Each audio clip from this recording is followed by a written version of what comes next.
Hey everybody, I just wanted to do a little fair funding primer.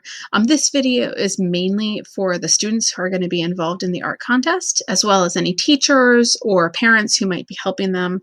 But it's also a video that I hope will be useful for anybody else who wants to watch it. We're just going to cover the basics, what fair funding is, and why we need it. Okay, so first we're just going to say the problem is that Pennsylvania doesn't treat its students fairly. And here's why. First, where do schools get money to teach students?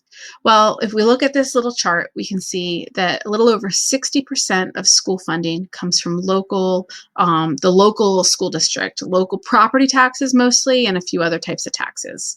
That means that if you live in a certain school district, that money is mostly coming from that area. 35% almost of education funding in Pennsylvania comes from the state funds, the taxes that the state has levied and brought in, and then the state is the one to distribute that money to the school districts. And that's a lot of what we're going to end up talking about today. And the other 5% or so comes from federal funds, from grants, and other resources. So let's go back to that whole part about a lot of the funding coming from the local taxes. This is part of where the problem starts, because some communities and some school districts have a lot of money. They have a lot of money to raise for the students in their district. Maybe they have factories or industry, a lot of businesses, or maybe they have high property values. And so they're able to bring in a lot of funding for their students. But some school districts don't have that. Some school districts have lower property values, meaning their homes and buildings aren't worth as much. They might have had factories and the factories left. They may have fewer businesses and just less wealth overall.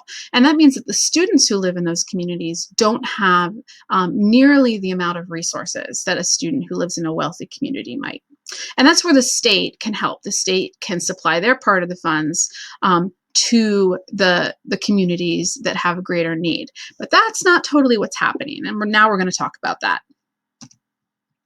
So first, let's just say fairness, sometimes called equity, is making sure that every student has what they need to learn and grow. And I really like this picture because it talks about both equality and equity. And on the left, you see the folks who each have the equal box to stand on to reach the tree. Equal is sameness. And in this picture, we see that equal isn't really doing the job. Equal is important. Equality is important when we're talking about how each person is valuable, how each person is equal, how each person matters. But when we're talking about resources and we're talking about education, what we want to talk about is equity. Because if you look at that picture on the right, we see that equity is making sure that each student has what they need to succeed, that they have what they need to learn and grow. Because each student is different, they each need different things. And so sometimes that means that one student needs a box that's 4 feet high and the other student needs a box that's 1 foot high. Or when it comes to education in schools, it means that some students need additional support that others do not. And so we want to make sure that each student gets what they need and that each district gets what they need for their students. So the state has a special tool to help them to distribute education dollars fairly or equitably. It's called the Fair Funding Formula. In 2016, Pennsylvania adopted the Fair Funding Formula. The formula is made to help the state divide up the money that it has to give out in a way that's equitable and fair and taking into account the needs of the different districts. It looks at the poverty of the students in the district. It looks at how many English language learners there are. It looks at how rural and spread out a district is, because that can cost more money with transportation. It looks at the wealth in the community as a whole and how high their taxes already are. And it works all these things and more together to try to say, here's a fair way to divide up this money. Kind of makes me think of pizza. So think about it this way.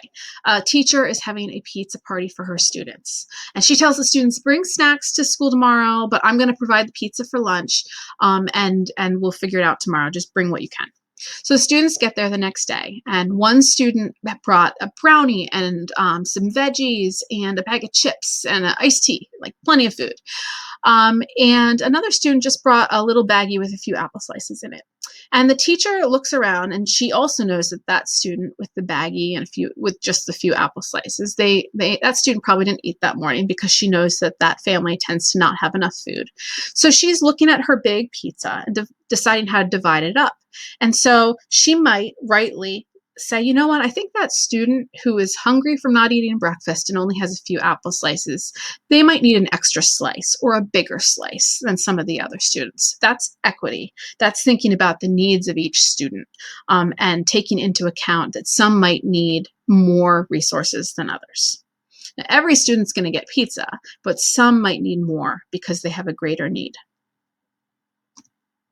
The problem in Pennsylvania is when Pennsylvania is looking at its pizza or its funding, its money to distribute, they're only running 11% of their money through that fair funding formula that is focused on fairness and equity. The rest of the money is given out based on how it was given out in 2016. Which means it would be like that teacher looking around at her students. Some have plenty of food and some have much less. And she says, you know what, I'm sorry, but that kid over there, I know he's got plenty of snacks and he had a good breakfast this morning, but he got 2 slices last year. So I'm sorry to the kid who didn't eat breakfast and only has a few apple slices, but you only get a small slice of pizza because that's all I have left over. I'm really sorry. That's not fair. And we know that, but that's how the state is treating students right now. They're saying that school districts are going to get no less than they got the year before, even if they have less need than some of the other districts. And so that's kind of the root of the problem right now. And to add insult to injury, we see that the students who are being shortchanged, who are getting less than their fair share, are the students in districts with higher numbers of students of color. Students in whiter districts tend to be getting more than their fair share, according to the fair funding formula, while students in less white districts are getting less. And that trend kind of continues through all of the groups. And the way we can see that is through this information put together by David Mozenkis at Power Interfaith, where he divided all of the students in Pennsylvania into 5 bins and put them in bins based on the district they were in, the whitest districts being all the way to the right and the least white all the way to the left. And there's an equal number of students in each one of these bars across this bar chart.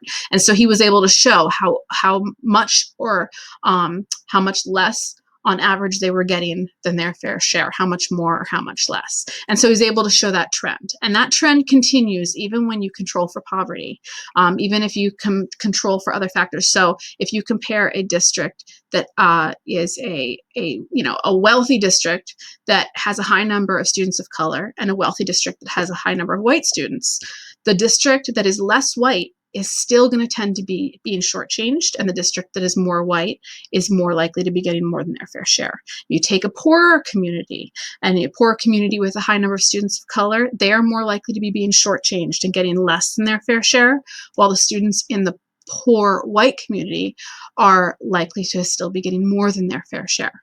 And this is a big problem, because this shows that not only is funding not being distributed fairly, but it's being distributed in a way that's racially inequitable and discriminatory.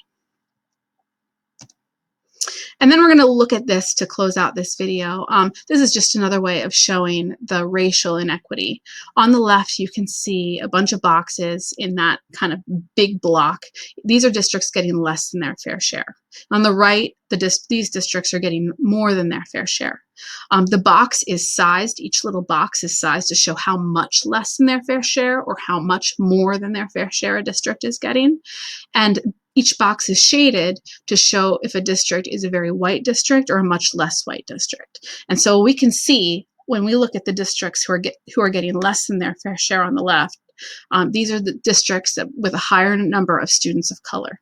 Whereas the districts who are getting more than their fair share are the much whiter districts. So it's just another way of showing that that it's racially inequitable and racially unfair. So in the next video, we're just going to talk a little bit more about how this affects students, kind of what it means, and we're going to talk a little bit more about the art contest.